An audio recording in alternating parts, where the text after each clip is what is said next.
Hey guys, welcome back to the channel. So behind me I got a 2010 Toyota Rav4 with a V6, and today we are going to be replacing the struts with quick struts. Now before we go ahead and get into today's video, guys, if you haven't subscribed to the channel, hit the subscribe button down below and definitely smash that like button because it helps channel out. And with that said, let's go ahead and get started on today's video. Now before we go ahead and begin this job, first things first, raise and support the vehicle with whatever method you're planning on lifting it with, and take off the wheels that you're working on. Clearly here we're doing the front struts, so our front wheels are off. Once you have that ready, guys, we're gonna go ahead and dive into this. So let's go ahead and get started.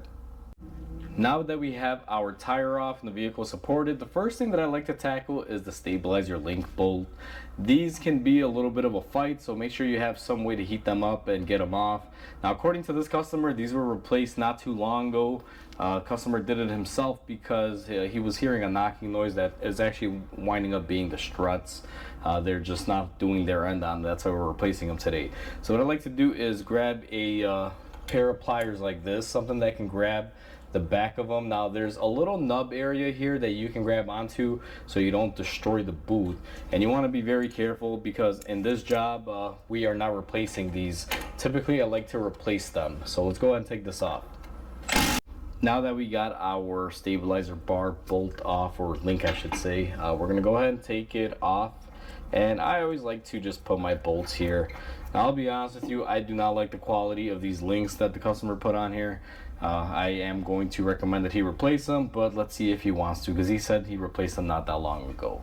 Now that we have that out of the way, the only other thing that we have to do down here, and I'll get you guys zoomed in here a little bit, is that we have to remove our ABS speed sensing wire and our brake line.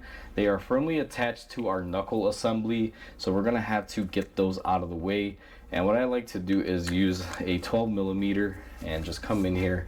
There will be a bolt right there that you need to remove, and once we get that one removed, there will also be a bolt right here.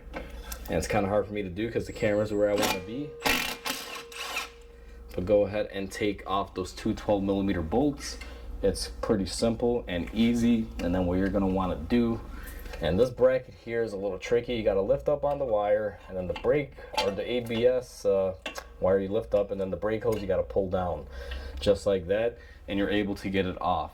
Once you achieve that, there's also one more little dilemma, and you got to be very careful, and that would be right here. You have to remove this little plastic clip that is held onto the strut. What I like to do is come in here with this pry tool and very gently just try to work this off, and just like that we are able to get it off. You see how it's held in there on the sides. So now that we have all of this nice and loose, next thing to do is go ahead and remove our main bolts that hold our strut into place, which are going to be this one and this one down here. It's a little difficult to see, but you guys can see two clearly hold it in place. I'm gonna go ahead and get some tools and we're gonna remove that next. To remove these two bolts, depending on the condition of your car, you may have to hit them with some penetrating oil. I don't have to do that in this scenario. I already did the other side, and they do come off fairly easy. I believe this car is garaged. It's in pretty good shape for a 2010. So what we're gonna do is grab a 22 millimeter wrench and hold this end, and we're gonna be putting a 22 millimeter impact on this side where the nut is. You guys can see it's a little bit of a weird angle for the camera, so put our wrench on here and go ahead and zip off our first nut. And once we have that one off, we're gonna go ahead and do the bottom one as well. Alright, so once we have those off, we are going to take our bolts off, and sometimes you gotta rock it.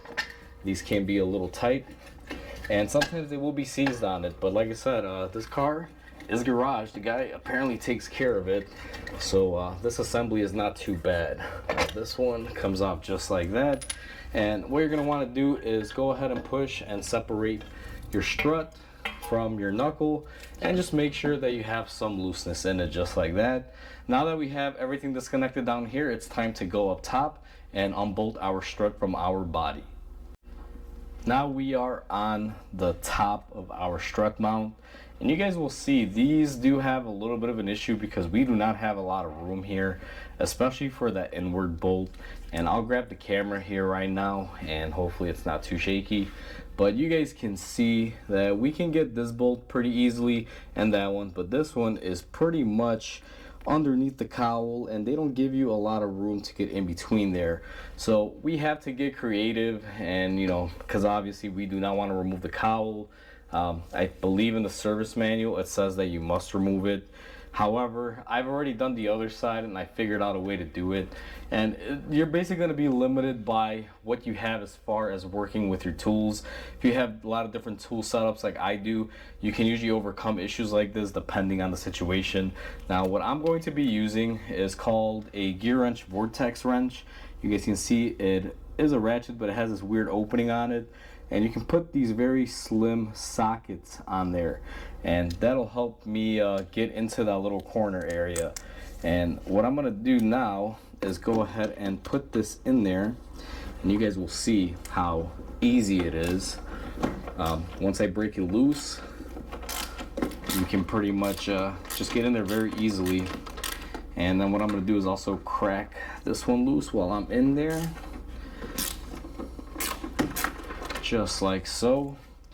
And on these, what I like to do is loosen 2 of them and keep one tight until the very end. So I usually attack the ones that are difficult to get to. Now I do realize that my arm is in the way here, guys. It's just, this is a very confined workspace, so to speak of. So, you know, I know I'm blocking the camera. What I'm probably gonna do is go ahead and just work these 2 off, unless you guys just want to see me unscrewing these bolts. But basically we got 2 of them off. Now we have the last one that we have, and it's going to be situated right here. You always got to be careful with the last one. Make sure you have a way to support the strut.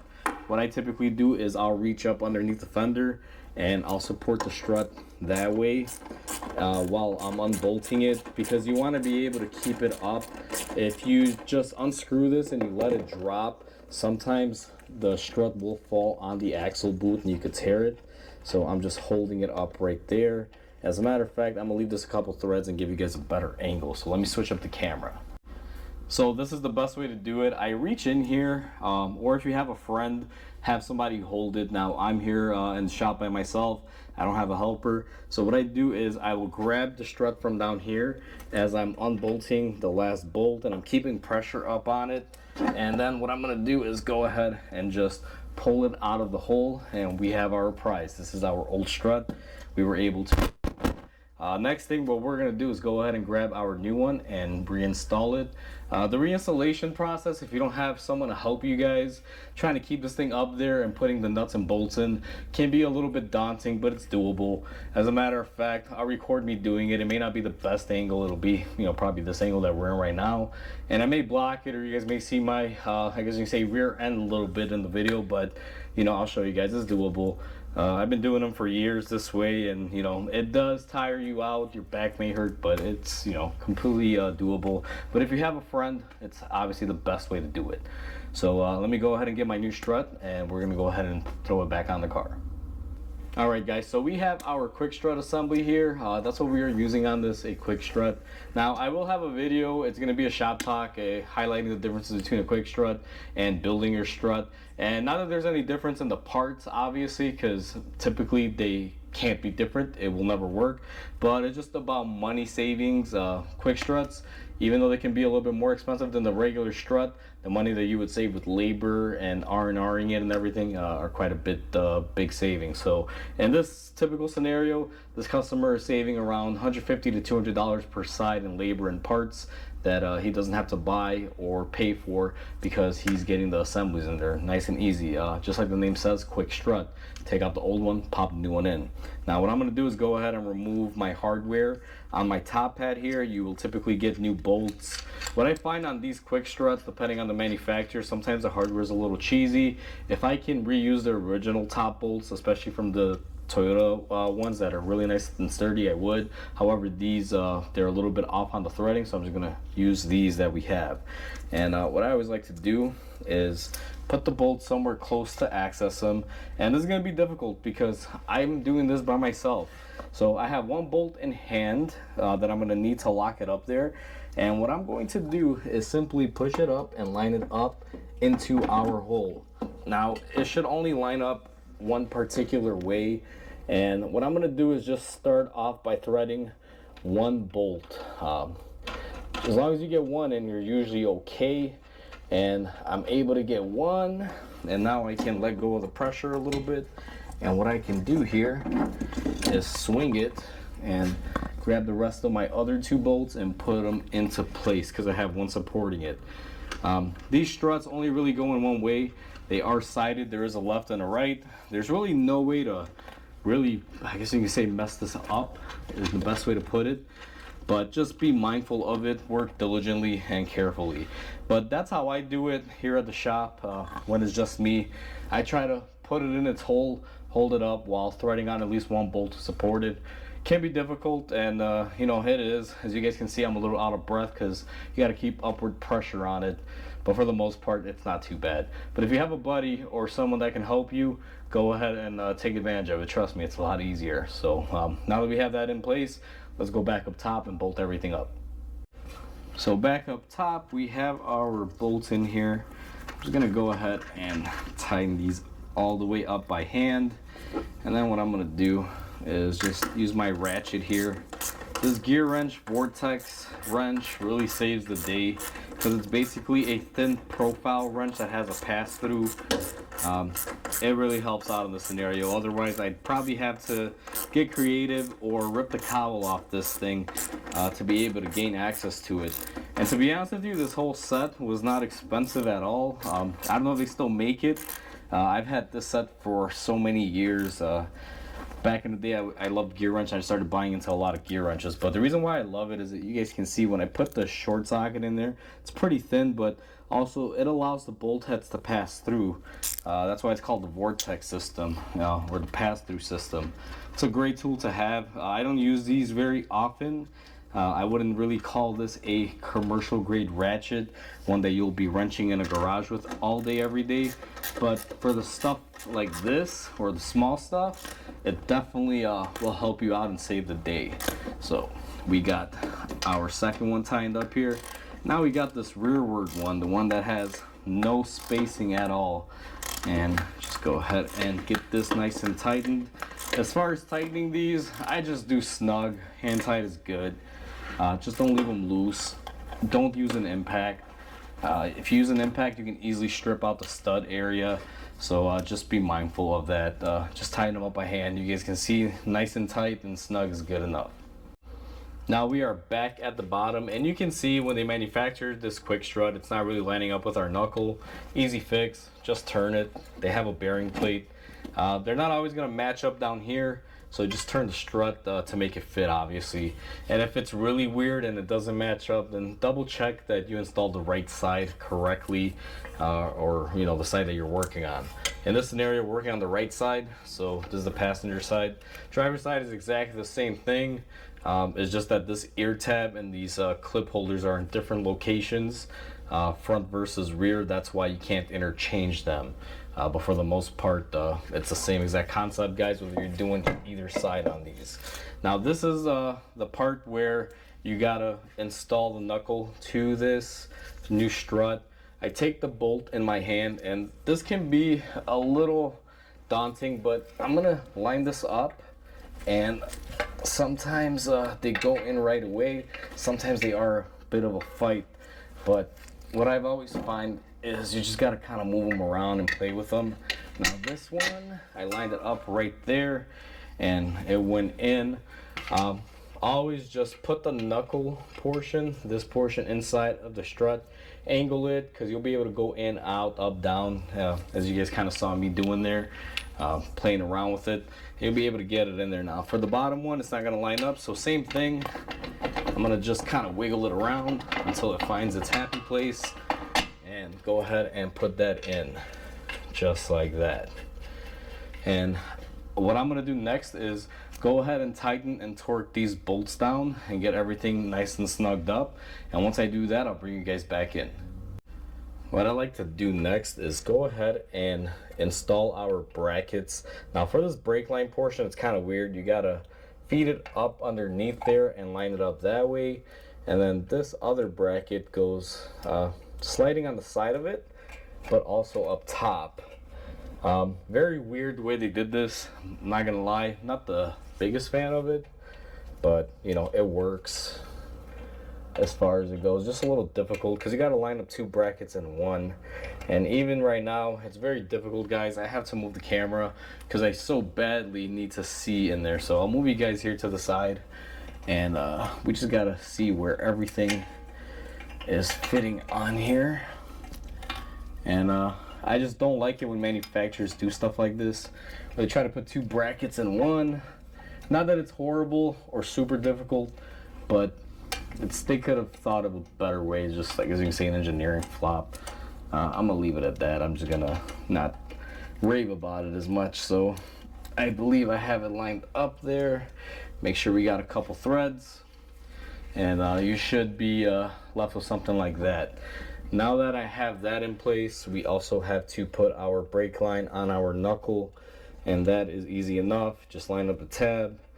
I always hand threaded a couple threads. Don't just impact these on, because you guys can see this one's a little jumpy here, but we got it to thread on. And then last but not least, we're gonna go ahead and clip our ABS speed sensor wire, just like that. We didn't damage our connectors, so everything is good. It snaps right into place because that plastic tab holder is still, you know, nicely and not broken. So either way, now that we got these on there, just go ahead and tighten these up. And you don't need to go crazy. I'm not gonna sit there and torque them. All I need to do is get them snugged up, and that's good enough. And once you have those, last thing that we have to do is tighten up our stabilizer link. Now here's the thing, guys. I'm gonna show you guys this on how to put it in, but I'm gonna leave the stabilizer link off for the meantime, because like I said, I want to talk to the customer about upgrading them. But if you are reinstalling yours, what you're gonna want to do is go ahead, simply poke it through the hole where it's intended to go, put your bolt on it just like so.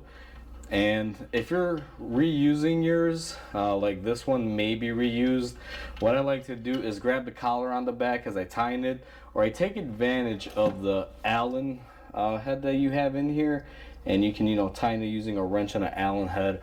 Whatever means necessary. It'll differ for a lot of you depending on the scenario, but for right now, even though that this is loose on here, the main reason why is because I am going to make a phone call to the customer, see if we can get rid of the ones that he put on here and put some nice greasable ones on here that are more solid. These are aluminum, they don't take a lot of beating, and there's no way to grease them up over the years. So these will fail prematurely. So just because we have new struts on here, I would prefer to put a new link that's greasable and make everything nice and tight, because the customer did recently replace these like I mentioned earlier. However, they're not the expensive ones. They're really cheapies, to say the least. But that's how you install your strut. Once you tighten up this stabilizer link, you would want to throw your tire on here, and you're pretty much all set and good to go. Now, depending on your car, there will be some adjustability on the strut. After you replace the strut, always get an alignment, guys. I always recommend getting an alignment when you do any sort of suspension work that's major. So just keep that in mind. May be a good thing. So after you do this, hit it up in the alignment shop, get everything squared away so that way we don't have any uneven tire wear. This vehicle will be getting an alignment because we are doing a few other things to this vehicle as well. It's going to be getting a few other suspension components and a rack and pinion and a few other little things here. So I will try to make as many videos on this vehicle as I can for you guys, because this is a very popular car out there, but I am limited on time because we do have a short amount of time with this vehicle in the shop. So with that said, guys, that's how you replace the front struts on this. Alright guys, so we are all said and done. That's how easy it is to replace struts on a 2010 Toyota Rav4. As I mentioned towards the end of the video, if you do this job, when you're done, make sure you get an alignment. It's the best thing to do every single time. And it's a pretty straightforward job. The only other thing that you'll need to do this job is some way to heat nuts and bolts if they don't come out. Typically, these bolts that hold on the strut to the knuckle can be seized up on these, and the stabilizer link bolt can be pretty bad on there. The rest of it is pretty easy peasy. In our scenario, this car is garage, so we didn't have to fight it. You guys saw how easy it was like butter. But overall, you may find that, so make sure you have a torch or something, even though we didn't use it in this video. It's always good to have that on standby just in case. So with that said, guys, hopefully you guys enjoyed this video. Please comment, like, and subscribe because it definitely helps the channel grow. Hope you guys have a wonderful day, and I'll catch you guys on the next video.